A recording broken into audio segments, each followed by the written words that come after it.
कराची में जिला waste police की कार्रवाई, 3 मुल्जिमान को गिरफ्तार कर लिया गया। पुलिस के मुताबिक गिरफ्तार मुल्जिमान मुख्तलिफ मुकदमात में इश्तिहारी और पहले से ही पुलिस को मतलूब है।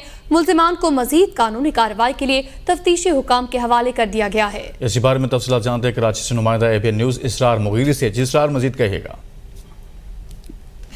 ये कराची जिला वेस्ट पुलिस की कार्रवाई है जहाँ पे इश्तिहारी मुल्जिम है जो 3 उनको जो है गिरफ्तार किया गया है। गुलशन मेमार का हुदूद है जहाँ पर पुलिस ने 2 मुख्तलिफ मकामात पर जो है कार्रवाई की है, जहाँ पर इख्तियारी 3 मुल्जिमान को गिरफ्तार कर लिया गया है। मुल्जिमान बाराजाद और नवाबजादा थाना गुलशन मेमार के मुकदमे में जो है मतलूब थे, इख्तियारी मुल्जिम थे, और मुल्जिम अजहर जो है थाना गुलशन मेमार के मुकदमे में जो है मतलूब थे। मुल्जिमान को जो है छापामार कार्रवाइयों में जो है गिरफ्तार कर लिया गया है। तमाम मजीद कार्रवाई के लिए तफ्तीशी हुकाम के हवाले किया गया है। जी, मजीद कार्रवाइयाँ की जाएंगी। अपडेट करने के लिए इसरार, शुक्रिया।